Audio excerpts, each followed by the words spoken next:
Today's segment of Sound Balming is brought to you by Jimmy and Mary's Authentic Body Care. I cannot express to you how much we love their products. Although we use them all year, as the weather gets colder, we need these products even more. The dreaded drop in temperature, the dryness, the itchiness, and the unnecessary flakiness is inevitable. Shea butter from Jimmy and Mary's Authentic Body Care is the only thing that works for my skin and hair needs. Not only do these products cure my dry skin, the whipped butter goes on smoothly and doesn't leave that uncomfortably thick, sticky residue. Bonus? It smells absolutely amazing. There are so many different scents to choose from too. Not only do they carry skincare products, there are products for authentic living, face, shower, hair and beard, spritzers and perfumes, and bath products. Let me tell you, we cannot even keep the stuff in the studio. The entire production team as well as all our children use Jimmy and Mary's product. Jimmy and Mary's take pride in creating quality, handcrafted products from simple ingredients for the entire family. Their products are made for all skin types and are 100% handmade, 100% vegan,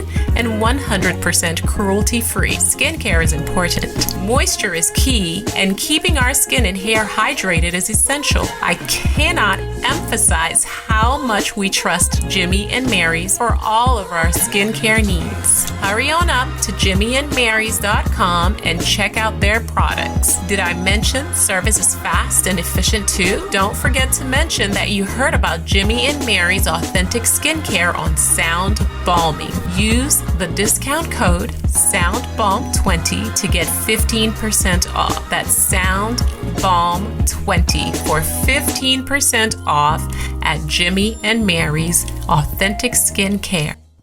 Hey everybody, welcome to Sound Bombing. I created this show for people who want to experience a radical, life-changing journey through the sounds of my diverse guests.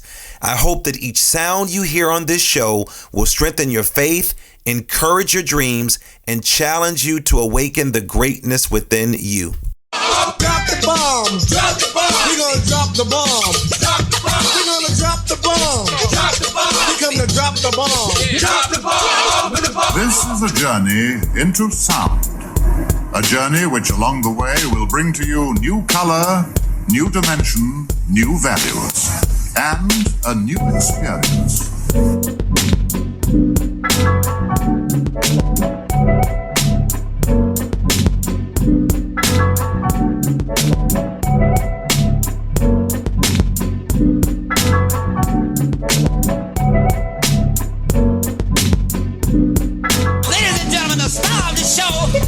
Lamar Darnell Shields.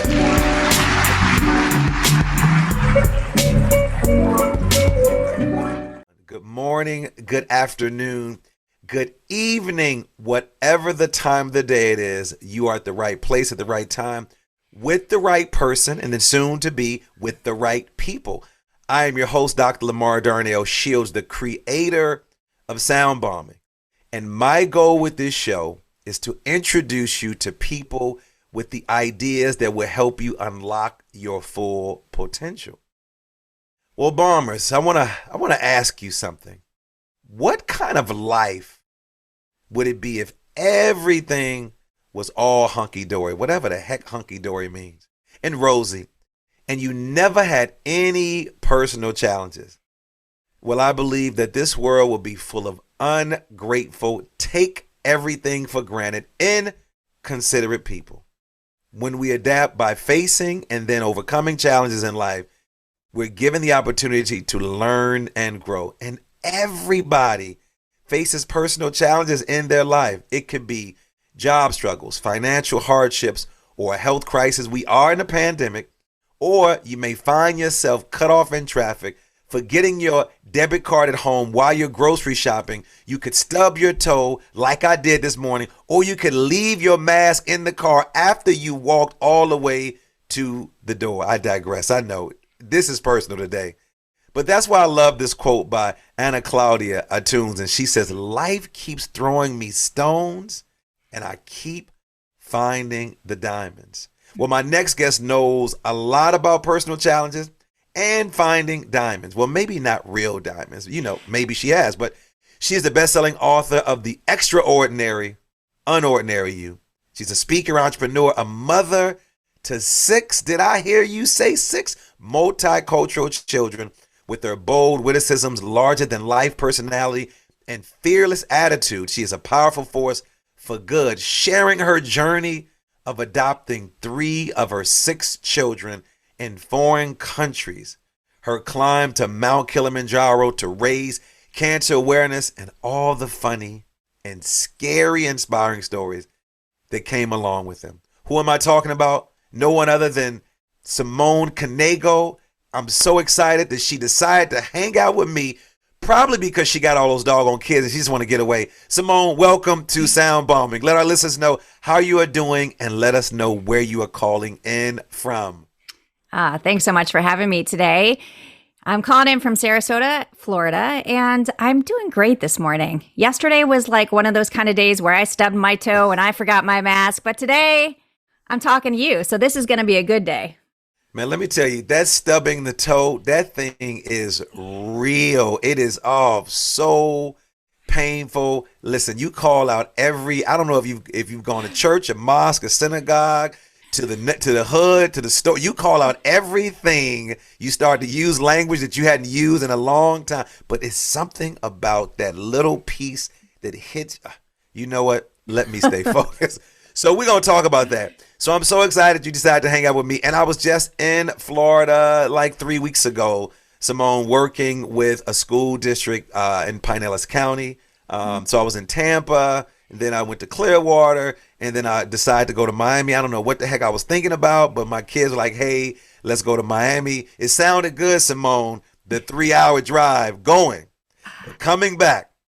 All I have is 3 hours right now, Simone. I went to school in Louisiana, grew up in Chicago. 12 hours I could do it. Back in the day, you play your music, you got your CD. Some people don't know what the hell a CD is, but Google that. 3 hours, Simone. I don't. How much driving do you have in you right now? Well, I've done a lot of huge driving trips. So, I've taken my kids cross country. So, I kind of like zone things out when I drive. So I don't hear like them complaining about everything. How much longer? I'm kind of like, don't ask me. I'm driving. Well, my kids are horrible co-pilots. They go to sleep and then they put those earbuds in their ear, and they know that they can hear me talking. That we talking about chat. Let's talk about real personal challenges. And I know they could hear me with those earbuds because they're not blasting. But again, I give them those experiences, and just like you, I am a father. Well, my producer sent me tons of information about you, from articles to interviews. She talked about your children and you doing what a person who I have a lot of respect for, and I'm working on a huge project with her. Her name is Josephine Baker. I take you way back. If you don't know who Josephine Baker is, famous singer, actress. She was known for the banana skirts. But before all these other entertainers and celebrities, she was one of the first people. She's a woman of color, grew up in Missouri, and she started adopting kids from all over the place. So if you are not familiar with Josephine Baker, that is your homework assignment, okay? So I don't want to see you dancing around with the banana skirt on either. I just want you to just understand who she is and what she did before all these other people started doing that. And we're going to talk about your kids. We got enough time to talk about that. But you wrote an article entitled Challenged Accepted, Facing Challenges Head On. And you said everyone will face challenging times in life, and how we face those challenges will largely determine our outcome. But regardless of who we are, facing challenges head on really comes down to mindset. Now, Carol Dweck wrote a great book called The Growth Mindset. You're an educator, I'm an educator. We're going to talk about that. Explain to my listeners what you mean by that. Regardless of who you are, facing those challenges, it comes down to mindset.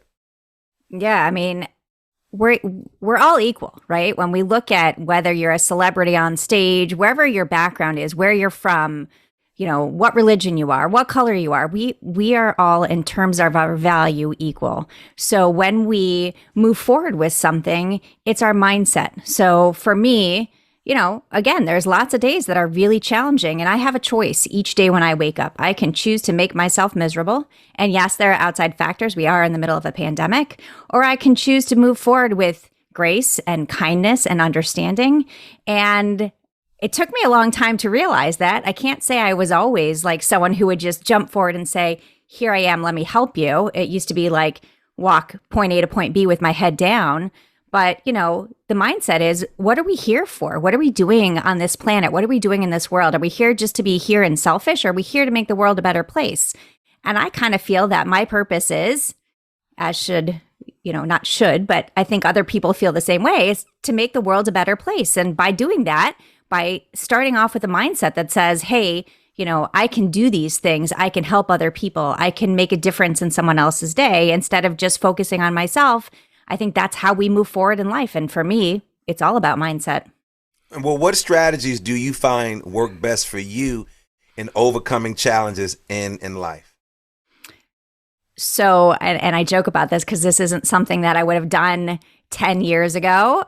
Positive affirmations. I start my day with, looking in the mirror and being grateful for who I am, what I have. And trust me, there's many days that are hard, right? I mean, we all have that voice inside our heads that kind of likes to beat us down about things, but really looking in the mirror and saying that, okay, how am I going to start my day today? Am I going to, yes, I hear the kids screaming at each other from upstairs. Like, is that going to bother me? No, it's not going to bother me. I'm going to start with, thinking about one positive thing, whatever it is. And that's going to be how I start my day. And the way I end my day now, which is not how I used to do it, was about what I'm grateful for from this one day. And yesterday was one of those days where I was like, I don't know, I think I'm just going to go to bed early. But I'm always grateful for something, right? So, but really that ability for me to kind of try to push the negative stuff out and really focus on the positive is how I move through my day. And it really helps me be a better human, a better mother, a better wife, all of these things that I think are so important in our world. Well, I heard you say that you change the way you see yourself and the world around you will change. What do you mean by that? Yeah. So I struggled my whole life. I've struggled with weight up and down, looking at myself in the mirror saying, oh, like, why can't you get this under control? Or why can't you do this? Or why can't you be like that person? All of these comparisons that I did for a really long time. And I really had this moment where I was listening to this motivational speaker and, there were two women on stage. They were both amazing. But I couldn't help but feel a little bit bad about myself because in my mind, I was thinking, well, that will never be me. I'll never be that person. And then I took a step back and said, okay, that's the whole point. You're not supposed to be them. Trust me, every person has their struggles. We're not alone in this, right? We all have things that we struggle with. But when I took a step back and said, okay, stop looking at everybody else. Look at yourself. What are the things that you're doing every day that make a difference? The little things, like when someone cuts you off in traffic, do you have to throw a fit or do you just say, you know what, that person's having a tough day. Just let it go. And those are the things that sometimes I think we forget. These little things make a big difference, not just the cutting off in traffic, but how we interact with other people. And so when I look at myself in the mirror now, I don't look at myself and say, oh, you can't do that. I say to myself, do you want to do that? If you want to do that, put in the work behind it and do it. There's no longer that judgment or the comparison. Again, still the voice inside my head, but not the same like it used to be. So really looking at myself and saying, you are capable of this, you are worthy of this, and you are just like everybody else in terms of your value, and you could get up on that stage, you could do those things, and stop judging yourself. Well, I hear that a lot from women when, one issue around weight gain, issues around talking themselves out of being successful. Where did that thinking then come from you? Because you go to this summit, of course you're going to be inspired. You paying this money. I've gone to those things. And then you look at those women, you say, I'll never be there. Where did that actually come from? It was more of just looking at myself. I mean, really kind of seeing individually, not focusing on what anybody else thought, focusing on what I thought. And looking, from the outside, people would say, oh, she's got 6 kids. She does all this amazing stuff. And I was struggling. And, it's interesting because I look back at my parents, and my mom, she is a huge inspiration for me. She grew up in rural Pennsylvania. Her mother had a 6th grade education.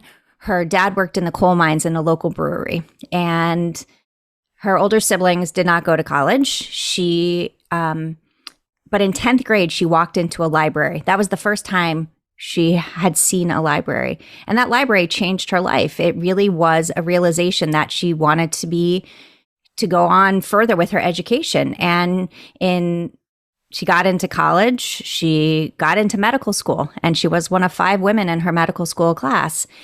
And as a child, I didn't really think about how significant that was, right? Like, oh, my mom's a doctor, that's great. But when obviously now as I research and look at all of the things that she did, but she struggled. Like I remember, her constantly reading another self-help book, right? Another thing to tell her the steps she needed to take to make herself better. And I think that really stuck out to me. And that's why I really focus on the steps I need to take to make myself feel good about myself, not to make myself feel better, not to make me better, because I think we all already have extreme value that we bring to the world. So it's not about changing who we are. It's about changing how we see ourselves.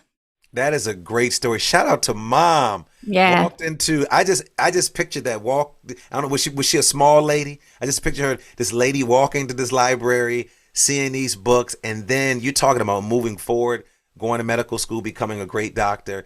Great story. And I want to stop right there, because when I was researching you, I heard you say, you see I do my homework, right? We do our homework. Good.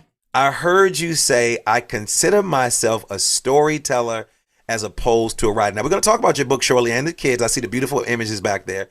So how do you harness the power of storytelling, and why do you consider yourself a storyteller as opposed to a writer? Because I feel the same way. Like, I do a storytelling series called The Shortcuts, and I focus on people of color to share these stories. And actually, this week, we're focusing on Tupac's life. This is going to be the anniversary of Tupac's death. I live in Baltimore currently, and he's from Baltimore. And we have all these individuals, Simone, who knew him before the music and everything. They're all, and I always tell them, I said, you're not telling a story, you're sharing a story. So in my research for you, I discovered you decided to call yourself a storyteller as opposed to a writer. That was a great story that you shared about your mom, and you have tons of them. So why have you chosen to do that? And then how do you then harness the power of storytelling in what you do?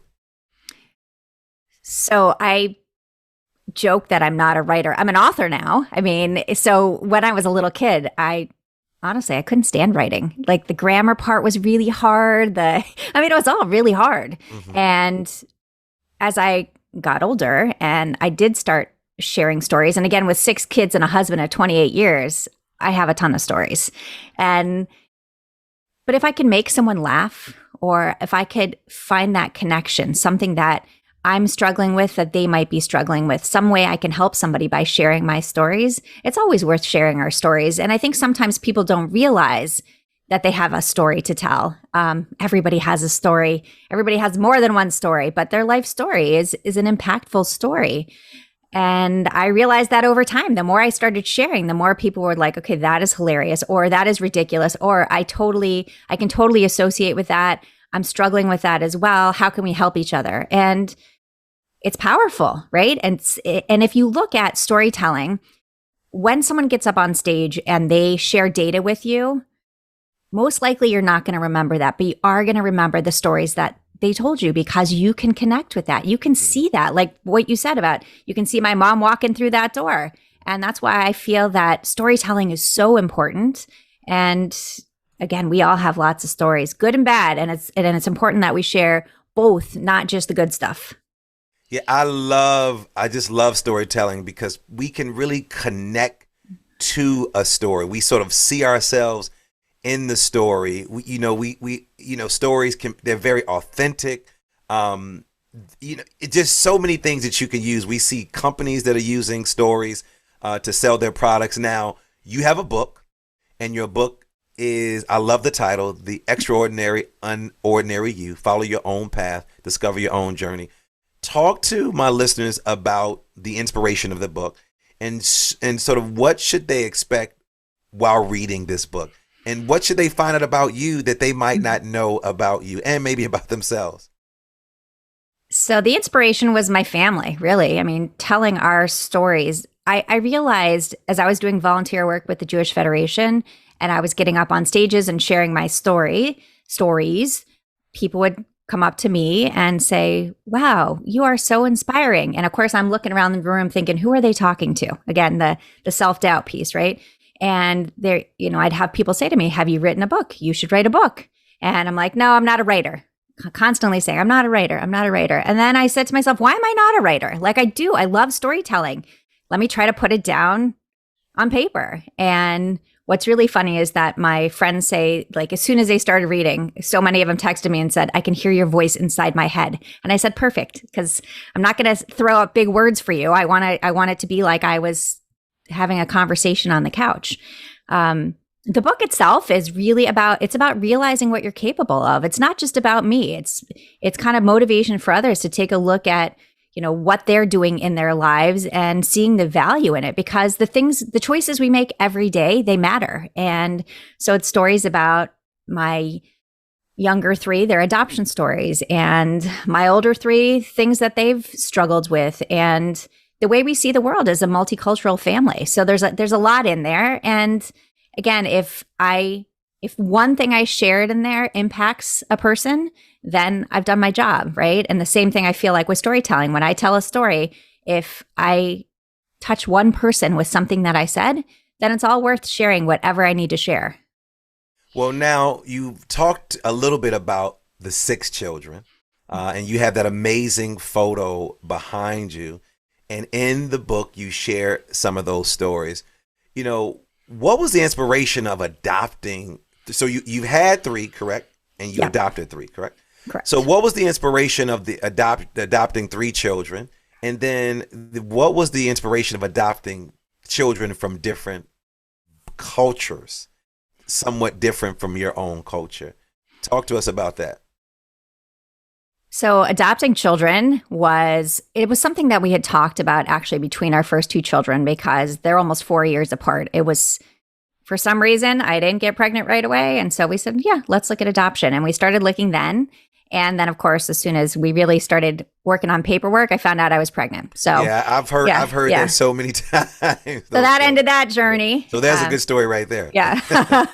And actually, I went in to see an infertility specialist, and he said, "Go ahead and tell your friends that I'm the best infertility specialist in the world because you're pregnant." And literally, that was like my first time walking in his door. So I was like, "Oh, thank you."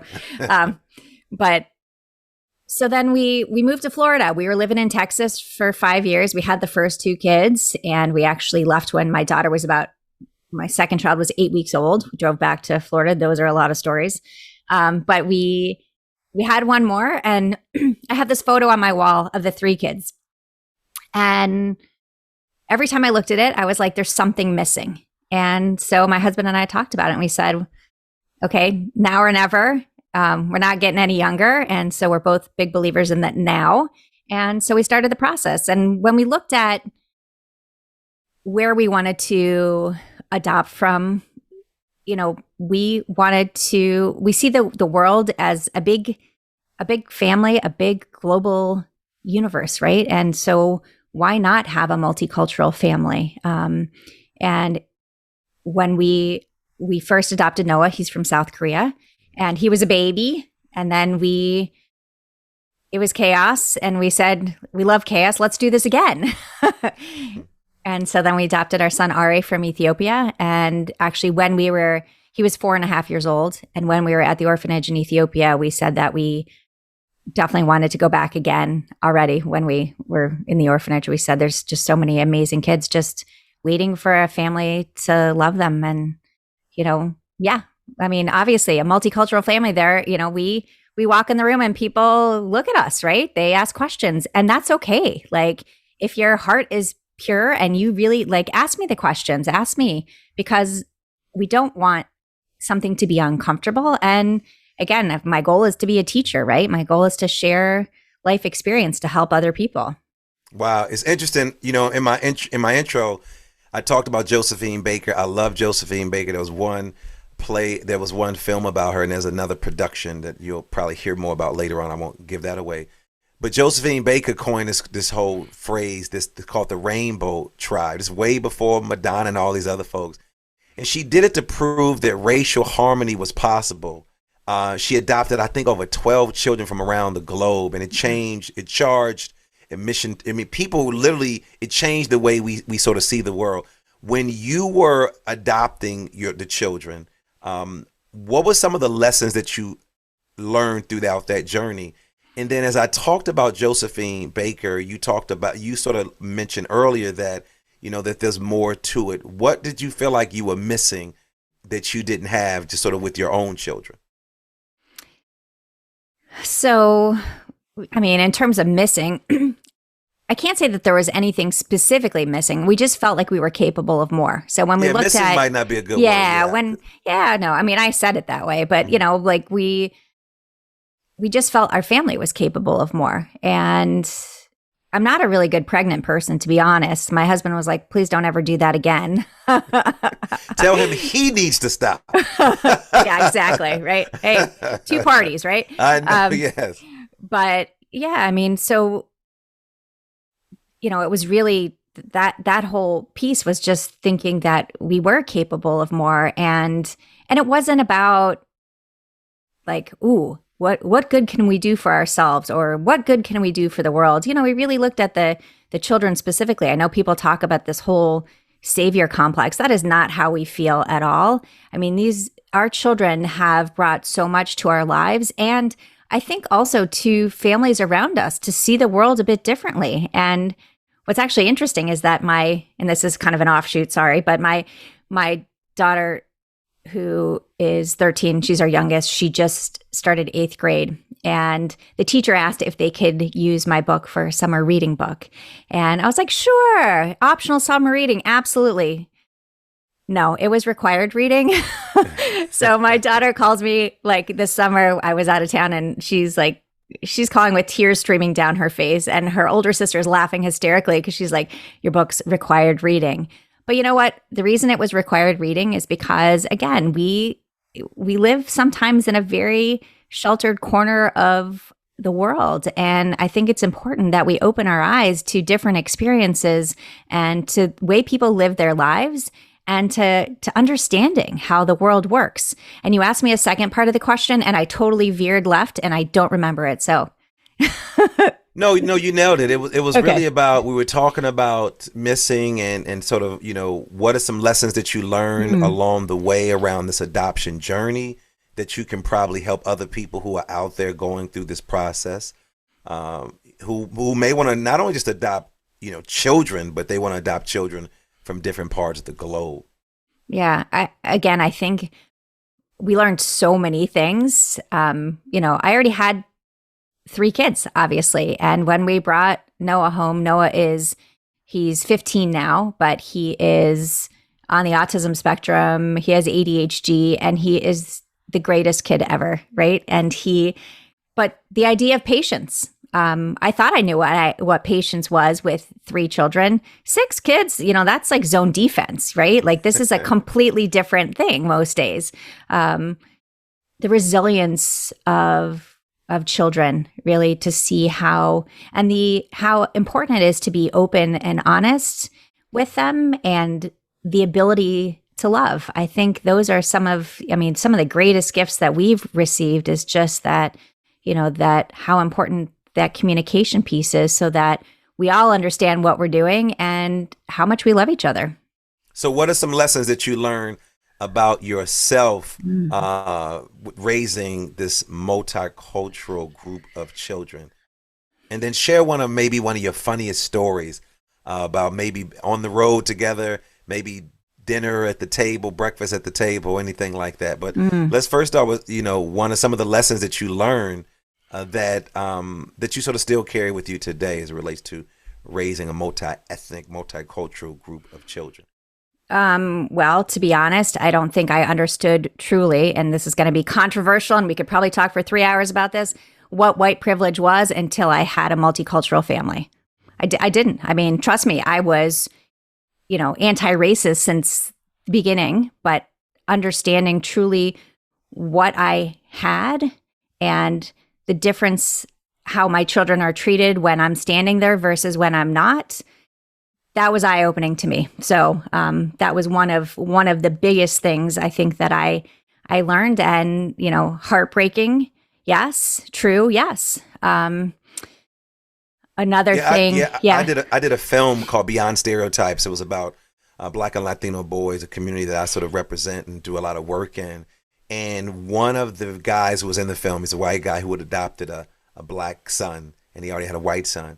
And he said the same thing. He said he would have to have these conversations with his son about why he couldn't, his African American son, why he couldn't go outside with his hoodie on and his headphones on. And he also had to articulate that to his white son, how he needs to be mindful as well, because his brother is going to be judged. And he said he never thought that he would have to have those conversations until he then adopted a kid. And so I think about Peggy McIntosh and her work, The Invisible Knapsack, where she said as a white woman, she had this conversation with these women, in particular women of color, and she denied a lot of the stuff. And then she said she went home and she wrote down, I think, 40 to 50 things that she can do as a white woman. And I love, because again, what you say, it's no judgment. It's like, this is where I am in real time. Like, you hear people who have these operations to change their gender. And then when they become, let's just say, a male or a woman, then they start the same realization where, man, I didn't know women were discriminated against this way. I didn't know men were able to do X, Y, and Z. And so never apologize for that, because you want to own sort of where you are. I never thought about this. It's like you never thought about kids until you had kids. And when you hear people fighting for children and people debating about certain issues, and you're an educator like me. So again, when you're in those situations, it's like we could research all this stuff all day. We can research water, but we don't know what water is until we touch it, right? We can research everything, but when it becomes empirical data, when it's in your home, then it's like, there it is. Like, I talk a lot about equity, and I always ask them $1 million question: where does equity typically start? First and foremost, in your house. And you just said it, because you have each kid is different, and each kid, regardless of culture, you could say the big C or the small C. At the table, everybody doesn't eat the same thing, but one kid eats everything. But the kid that doesn't eat everything can only eat what he or she eats. And so I think those are the things that I think as a woman who is a Jewish woman, a woman who represents a community that's also been discriminated against. I think it's imperative that you have those conversations publicly, regardless of what people may think that it's it's your reality, and you own whatever that reality is. And I'm sure they're learning from you. There's a kid who I've been knowing for a very long time, who he listens to the show. He grew up, his father's black and his mother is white. And it's funny. And he said he was sniffing his mother one day. This is so funny. He said he was sniffing his mother.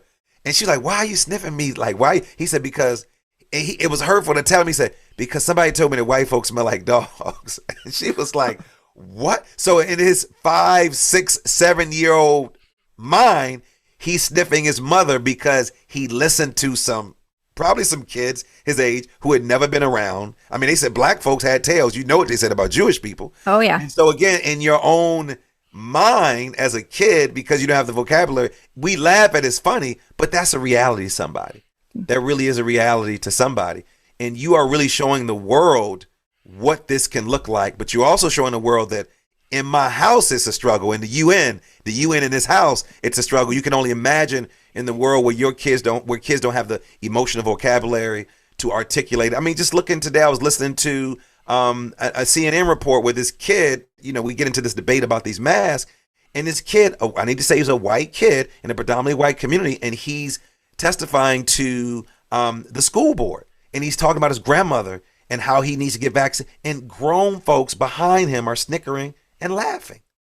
Yep. And so when you think about the messages that we're getting, they're getting these messages from us as adults. So it's very important for us to articulate that, but then also have those conversations with our children, because when they go into the world out there, it's not as nice as your house is.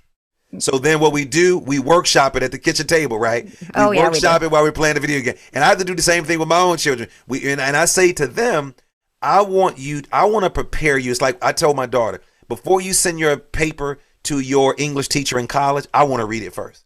So he or she is going to debate both of us. Before you submit those things, I want to do it so they won't say that you don't have the support. So I think that you're right. And, when you talk about the privilege that you notice and the things that you weren't aware of, it's just a reality for all of us.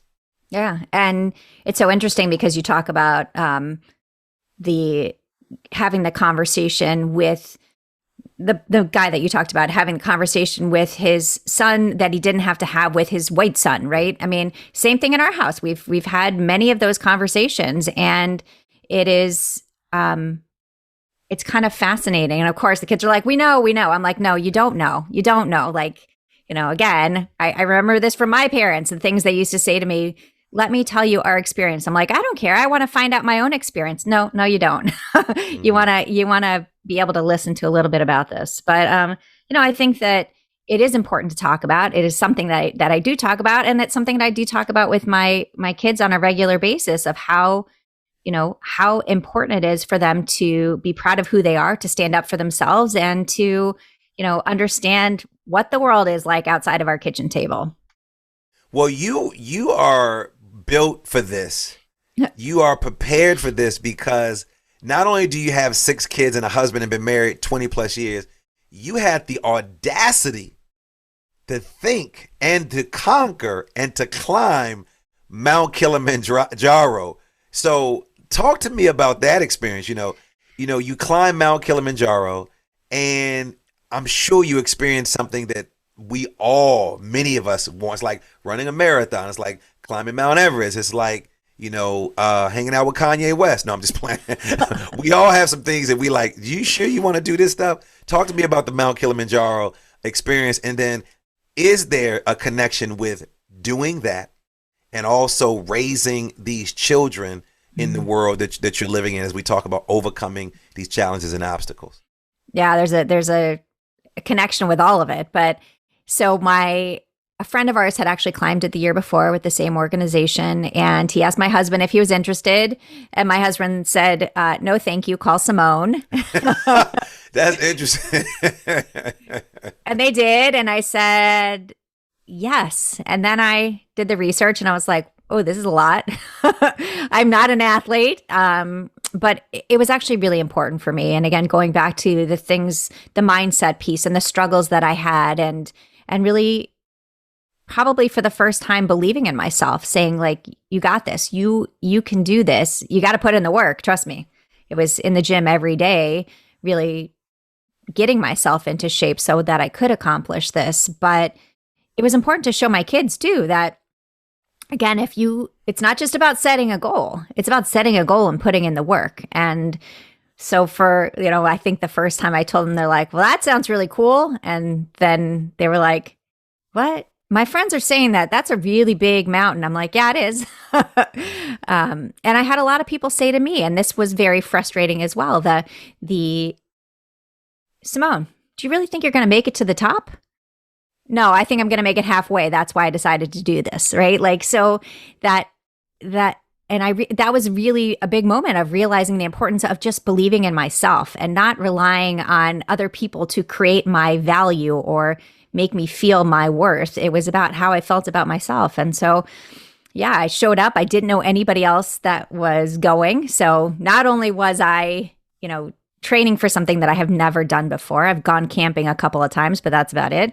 And then I, was going with complete strangers, but they became my team. They became my friends, and they were the ultimate support group. And we did make it to the summit. And it was that moment at the summit where I had that aha moment of, yes, I can do these things if I put in the work and I believe in myself. And so all of the things that I struggled with, I say that I left them at the summit because that was a moment in time where I really believed in myself and continue to this day. Trust me, again, voice still likes to talk, but, it was important for me. And then in terms of how it relates to my children and just, it's all of it. I mean, it was kind of them, watching from afar. One of the cool things was that I was actually from one of the first campsites, I was actually able to call, well, two cool things. I was able to call into my daughter's classroom because I was doing this, they were doing a whole thing about studying where I was. You must have had a serious cell plan, because let me tell you, I'm not going to mention my cell company. Because my cell, I could climb in the closet and I would not be able to call you, Simone. So whatever cell plan you have, once we're not recording this, I need you to hook me up. Yeah, it's funny. And so I did. I got to call into her classroom and, talk about what my experience was up to that point. And I also what was that like? Like, talk to me about your kid. Did you just talk to them? They didn't see your face or anything? No, they couldn't. It wasn't that good cell service, but it was good cell service. So hey. you call in from climbing up to Mount Kilimanjaro. Who picked up the phone? Let's talk about that. Well, so this was like the first campsite. So I wasn't all the way up there. But yet, you were moving. You were moving. Yeah, I called the teacher, and she was like, "Oh my gosh, I was so hoping that you were going to be able to call." And yeah, so they put me on speakerphone, and the kids were asking me hilarious questions because it was what grade was this? First grade. And I know those questions were hilarious. Oh yeah, where do you go to the bathroom? Do you have toilet paper? I mean, really, like, they're great questions, right? Like they're brutally honest when they're, children are always just like, "Huh, how does that work?" Yeah, so that was really cool. Actually, I have to tell you, one of the coolest moments was when we reached the first summit, because there's actually like 3 places that you stop that have signs of different parts. And I took out my phone to take a picture because it was right at sunrise that we were hitting this area, and I actually had cell service, and so I was able to call home at the first summit, which was crazy. So I called home. My husband answers the phone. People are like, "Your phone's not going to work." It did, and he answered. And then I hear the kids, like, they were getting ready for school, the kids cheering, and then the dogs barking, and then the kids yelling at the dogs to stop barking, and then the kids yelling at each other to stop yelling. And yeah, it was a really special moment. Oh, it was a really special moment. And the cool part is that my tent mate was able to take my phone and call her family as well. So I don't know why it worked, but it worked. Wow. And it was really like a really special moment. Yeah. I love something that you just said. And this is very powerful. You said, "I don't know why it worked, but it did work." And when I think about your life, I think about your book, I think about you raising your children, I think about, what it means to raise a family, and I'm sure life is super, super busy. It did work. And you're continuously doing the work and inspiring other folks. What legacy do you want to leave in the world? I want people to remember me as she was a good human. That's it. I want people to think that when they think about me, that and especially my kids, to say, I was really proud of my mom. All right, Simone, I know you're doing a lot of things. You have a lot of things going on. Share with my listeners something that you're working on right now. What's new in the Simone Knego trunk? What's happening? So working on 2 things right now. One, both are keynote speeches, and one is about women and changing the way we see ourselves, really going back to what I talked about before. And the other one is about, how diversity, equity, inclusion starts at home. So that's my second speech. So those are the 2 things I'm working on right now. The question, since you're working on something around women, I have a question about that. I had a guest on, and we talked about claiming space for women. What are some of the strategies that can help women claim their space? You talked about climbing Mount Kilimanjaro, and even the women and even the people in your circle said, "Oh, why do you want to do it? You're not going to make it." What are some strategies that you want to share with some of the women out there to claim their space in this male-dominated world?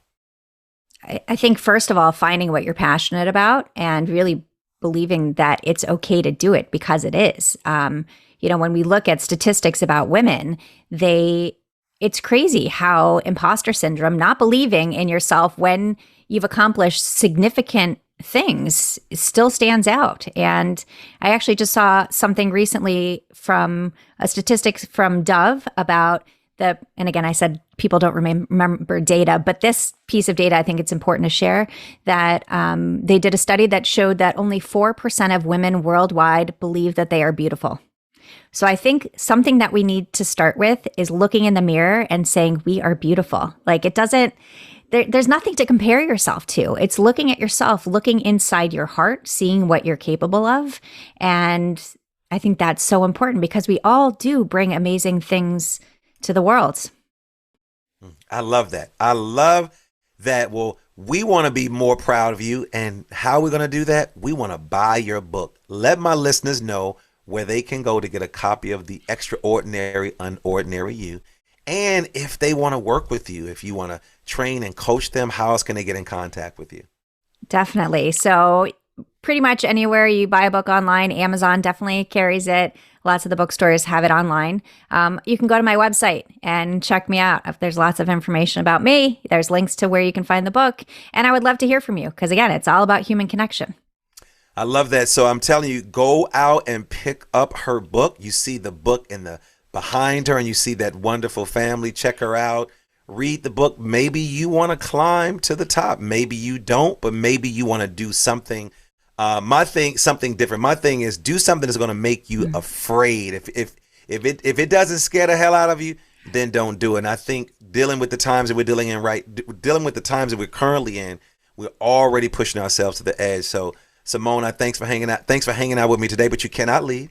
The second part of the show is called the Super Bomb Questions, and the difference with these from the first question. This is brought to us by Mountain Made, but I'm going to ask them very quickly, and I need you to respond without any commentary, to respond as quickly as possible.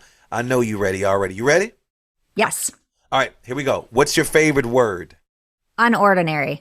What's your favorite quote or maybe a verse from the Bible or from any spiritual book that you read or a lyric to a song? Be the change you want to see in the world. What's your superpower? I'm a storyteller. What's your spirit animal? A wolf. What brings you to tears of joy? Seeing my children be happy. What brings you to tears of sorrow? Seeing my children struggle. What do you wish you had more time to do?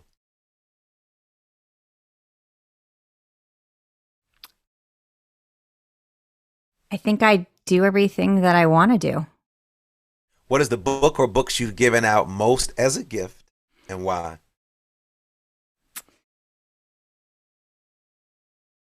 Well, my book. Because I want to share my stories. That's good. What guides your heart? Love. If you were in the Mrs. America talent competition, Simone Knego, what would your talent be? Whistling without my mouth moving. Let me see you do that. You really could do. Did you do that at the top of Mount Kilimanjaro as well? It was probably cold. Was it cold up there? Oh, it's cold up there. Yeah, I'm from Florida. Yeah. Everywhere is cold. Come on. It's cold up there. Well, Simone, thanks for hanging out with me. It's been a pleasure. Thank you for those beautiful multicultural, multi-ethnic big C, small C children. Love on them and love on your husband. Thank you for hanging out with me today. It's been a pleasure. And I cannot wait to read this book. I've read several excerpts from it, but I can't wait to pick it up. And I want you to do the same thing. So thanks for hanging out with me today. Thanks so much for having me here today. I really enjoyed it. And I also want to thank my amazing producer, Nicole Klimpaka, Supremacy, for our theme music, and all of you for listening. Listen, if you want to know more about me, go to my website, drdrlds.com. You can find out all the information about me. Or if you want to check out this show, go to soundbombing.com. But listen, as always, believe that something wonderful is about to happen, but some people miss the message because they're too busy looking for the mess, but not you, because you've been listening to Sound Bombing. Peace. The Super Bomb questions are brought to you by Mountain Made CBD. Mountain Made is changing the CBD game by offering a line of high-dose CBD tablets at an affordable price. Their products are THC-free and third-party tested for accuracy, cleanliness, and potency. Their products, which ship nationwide, include Build for CBD saturation, Boost for precision titration, and Recover for rest and rehab. With 9 years experience in hemp and fitness, Mountain Made's founders are focused on creating a quality product to help those who live an activated lifestyle. Check out mountainmade.life. Again, That's mountainmade.life to find out more about how their products can help you crush life. Remember, their products ship nationwide. Go check out their website today and follow them on social media at Mountain Made. That's the @ MNTMADE. Our staff at Sound Balming uses Build before a morning workout, which helps to push our bodies to a whole new level on a daily basis. Try Build, try Boost, try Recover. Our staff is using these products to enhance our active lifestyle naturally, and we are crushing life with Mountain Made CBD, and you can too. Start today by going to mountainmade.life and ordering Build, Boost, Recover, or the multitude of other products that they have which will enhance your lifestyle. I promise you, you won't regret it.